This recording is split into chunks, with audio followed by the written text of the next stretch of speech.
여러분, 반갑습니다. 윤 박사 성경인물을 진행하는 윤행배 목사입니다. 오늘은 3분 만에 성경맥 잡는 성경인물 노래 가사 가운데 바벨탑 건설한 니무롯에 대해서 여러분에게 설명하고자 합니다. 우리가 중고등학교 다닐 때 제가 제일 힘들었던 공부 가운데 영어 수학이 있고, 또 고등학교 가서는 제2 외국어 독일어까지 하면서 아주 외국어에 대해서는 제가 아주 고생을 많이 해보았습니다. 우리가 사회에 나가나 진학을 할 때 우리 꼭 영어 시험을 치지 않습니까? 영어 단어도 외워야 되고, 또 독해도 해야 되고, 문법도 공부해야 되고. 영어 공부가 결코 쉽지 않습니다. 우리나라하고 언어 구조가 다르다 보니까 우리나라 사람들은 영어 공부하기가 어순이 같은 그런 사람들과 달리, 어순이 다른 우리 한국 사람들은 영어 공부가 하기가 아주 쉽지 않습니다. 열심히 노력하지 않으면 영어를 탁월하게 할 수가 없습니다. 왜 이렇게 각 나라 사람들이 언어가 나누어져서 우리가 이렇게 불편할 수밖에 없을까? 우리가 그것을 바벨탑 사건에서 찾아볼 수가 있습니다. 바벨탑을 만들기 이전만 해도요, 창세기 11장 1절에 보면요, 온 땅의 언어가 하나요, 말이 하나였다.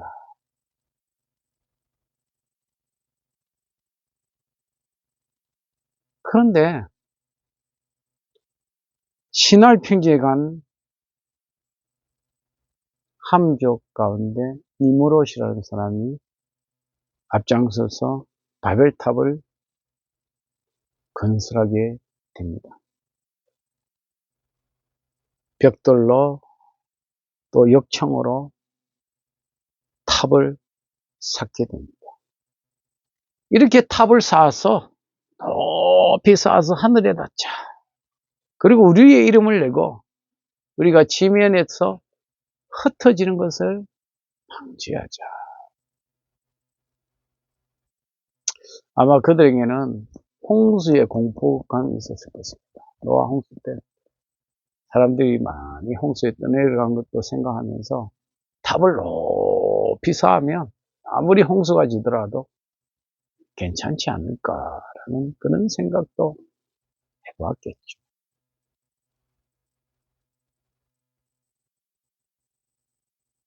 근데 하나님께서 이들의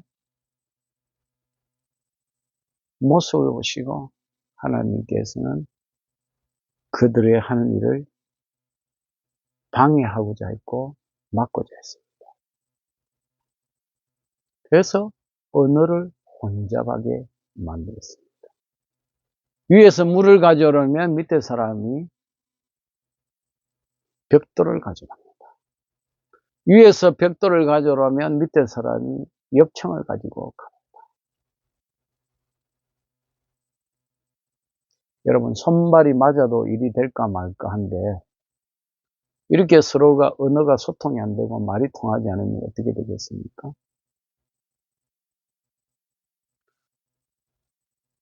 그들이 흩어짐을 면하고자 자신의 이름을 내고자 만들었던 그 바벨탑이 순식간에 중단되고 말았습니다. 이 일로 인해서 하나님께서 온 땅의 언어를 혼잡하게 하셨습니다. 그래서 사람들은 흩어져 살면서 각자의 말을 사용하게 됩니다. 한국 사람은 한국말, 일본 사람은 일본말, 중국 사람은 중국말.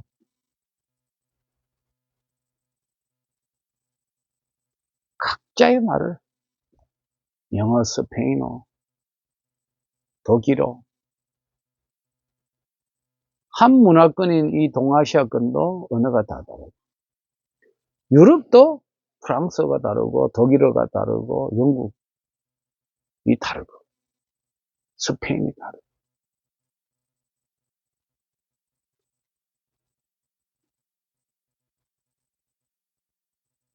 그런데요, 이 언어가 하나가 되는 사건을 우리는 찾아볼 수가 있습니다.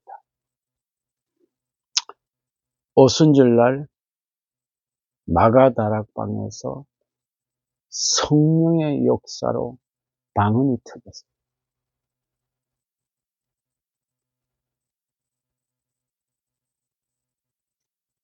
제자들이 성령을 받고 성령에 충만해서 성령의 말하게 하심을 따라서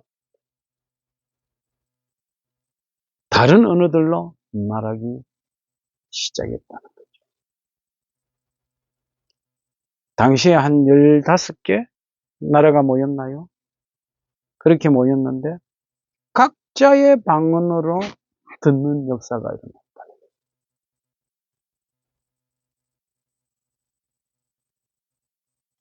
기적 같은 일 아닙니까?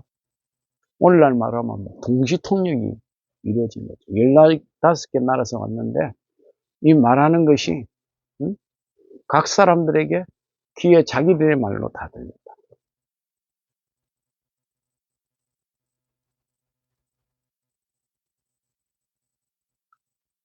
베드로가 하는 그 말이, 그 방언이 듣는 사람의 나라에 따라서 그들의 언어로 그들의 귀에 들렸다.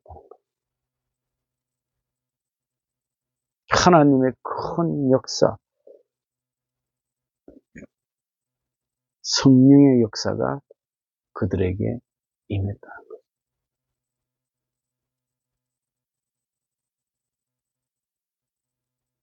오늘날 이제 인공지능이 AI가 발달해 가지고 이제는 동시 통역이 일어나지 않습니까? 이제 언어가 이렇게 소통하는데 어려움이 없는 이런 일이 벌어지고 있지 않습니까? 현대과학에 의해서.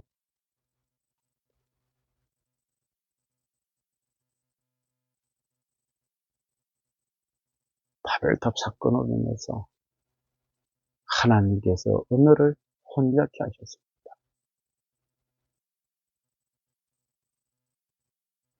우리들은 각자 다른 언어를 사용하게 된 그 근본 의미를 알고 우리는 하나님의 말씀에 더 순종하며 하나님의 뜻을 거스르지 않는 그런 백성이 되어야 하겠습니다.